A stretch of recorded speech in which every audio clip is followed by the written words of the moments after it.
Hi everyone, my name is Valentino Megale, and this is the new episode of RBS Innovation Bites. Today, we are going to talk about AI agents, a new paradigm of collaboration with machines. And about this, I want to start with a thought-provoking idea. Welcome to your new coworker. Well, probably and hopefully we are not going to work side by side, not so far, not in the nearest term, with a humanoid robot. But at the same time, we are already working with a lot of machines, especially when we consider ChatGPT and similar systems.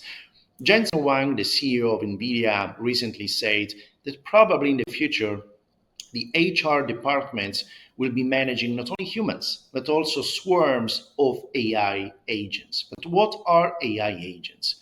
Well, it's 2025, and the paradigm showed by ChatGPT, the fact that we can automate single and simple tasks, is shifting towards a new kind of scenario. A scenario when we can use systems that are able to autonomously achieve and execute entire workflows.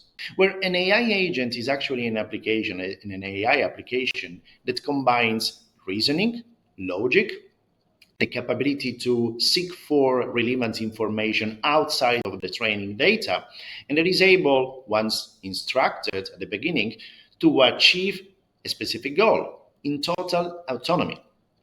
Imagine planning and executing a digital marketing campaign, or planning and executing a sales process, and many others. So an AI agent is like really having a coworker who, once instructed in the right way, is going to achieve a specific goal on behalf of us.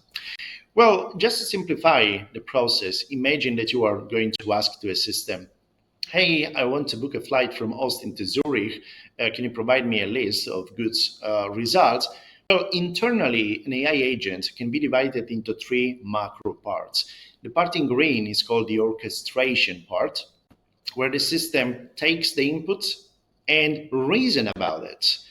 It evaluates the input so that it understands what it needs to do to potentially generate a meaningful result and a meaningful output. To do that, the system has a set of tools. Tools can be modules, can be knowledge bases, can be other applications. And by using this application, the system is able to find relevant information that can be, once completed, processed by a model, a large language model, like the models of ChatGPT of OpenAI or Google Gemini and so on. And then the system will provide a meaningful result, a meaningful answer to the user. So when compared to ChatGPT, ChatGPT is more linear, we can say, from the input to the output.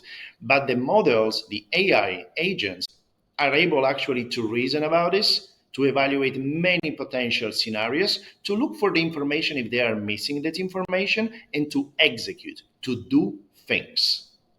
AI agents are doers, and they are doers based on our instructions, the training data, and the external information. This is something that is increasingly enabled and embedded in a variety of tools. Salesforce, the main CRM focused on the sales process, is rebranding right now towards Agentforce. Agentforce, as you can see, is all about humans and agents that can collaborate together to achieve success in the sales process. Agentforce is actually the integration of AI agents within the sales process. So imagine that you can collaborate with a swarm of additional agents that can increase the productivity and boost the sales of a company. There is another application like Operator. This was presented by OpenAI quite recently, and is the possibility for you, still not available to everyone, to give the power, the control of your browser to ChatGPT, we can say. So ChatGPT is going to use your browser. Generally speaking, it's going to open another window, and it's able to navigate the website exactly as a person would do. Opening a website, clicking on links, executing specific tasks. It's just like having an autopilot in using your computer and especially the browser so far. And we can do even more. I want to share with you this particular case. It's a paper, Generative Agent Simulation of 1,000 people. So this team collected real-world surveys, audio surveys from people, from humans, from potential customers, and they used this content as a knowledge base to train AI agents.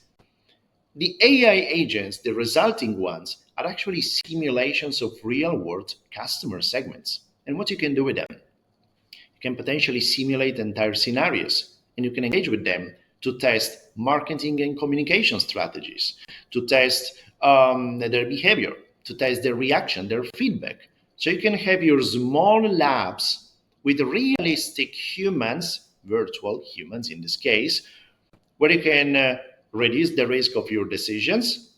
You can test your strategies in advance and then deploy the best ones in the real world. It's a little bit similar to the digital twins, but it's focused more on the agentic AI. But I want to show you two cases of applications, practical applications that leverages the AI agents. First, Replit. So Replit is a web app, but also actually a mobile app that you can reach by scanning the QR code. At the end of this process, after the login with your email, you will find a good old chat-like interface. Here, it's really up to you. You can write anything that you need from in terms of web application, website, or mobile application. In this case, what I wrote is make an app that displays a map of local landmarks of London based on the current viewable area of the map. Use Wikipedia to get the landmarks. So this is a very broad instruction for creating a web application. And well, I can start building. I clicked on start building, the purple button on the right.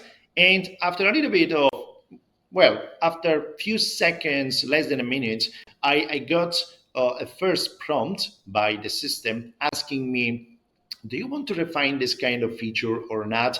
So AI agents are systems that are able to automate entire workflow. But in the middle of the process, sometimes they can get back to you, exactly as a person would do, to ask you whether you want to embark in a direction instead of another one. Well, I approved. Let's go to the end. And in a couple of minutes, the system was able to create a working web application showing me the map of London, the different areas, Bloomsbury, and the different landmarks that I can interact with. They were populated with information taken from Wikipedia. So that means that really, even beyond Figma, you can create mockups, MVPs, and a working application that you can actually deploy, but the deployment is paid. So this is a limitation, of course, of Replit. Well, the potential is, of course, huge. But I want to show you another application that is called NotebookLM. It's powered by Google, and it's powered by a selection of AI agents that you can reach also through this QR code. NotebookLM can become your best friends when it comes for research and knowledge management. When you open NotebookLM, you will find this window. On the left, you can find sources.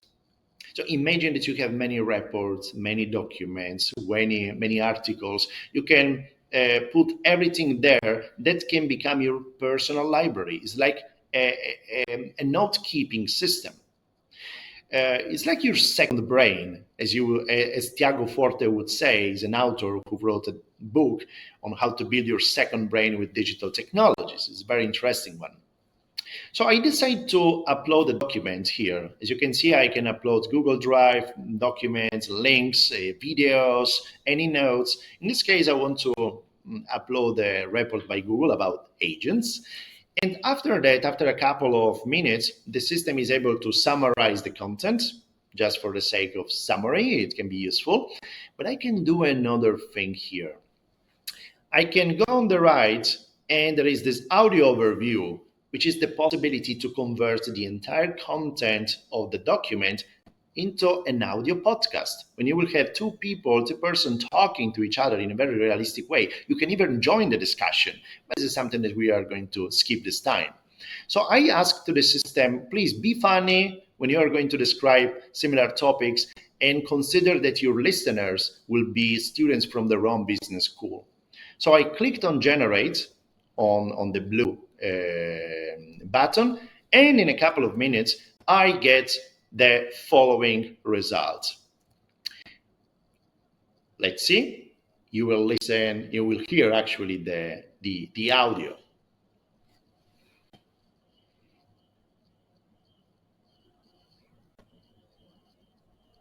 All right, fellow gladiators of the Rome Business School, remember those all-nighters fueled by questionable cafeteria pizza?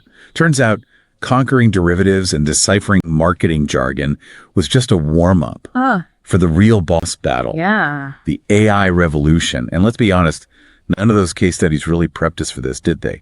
That's why we're diving deep today into the world of agents in AI, because apparently they're not just fancy models sipping espresso in the Colosseum of code. Okay, I see what you did there with the Colosseum reference. They're like the Michelin-starred chefs of the AI world. And you're right, agents are changing the game in how we use AI. Right. We're basing this deep dive on a white paper from some pretty brilliant minds at Google AI released in September 2024.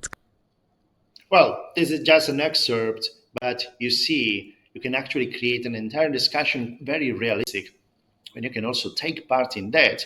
And what is going to be the future of podcasting with that? Because you can download that and reuse whenever you want. This is going to be very, very interesting. But this is actually part of a wider effort by Google that is called, Agent Space. Google Agent Space is a framework that is collecting several AI agents that is going to serve users around the world, the users of Google.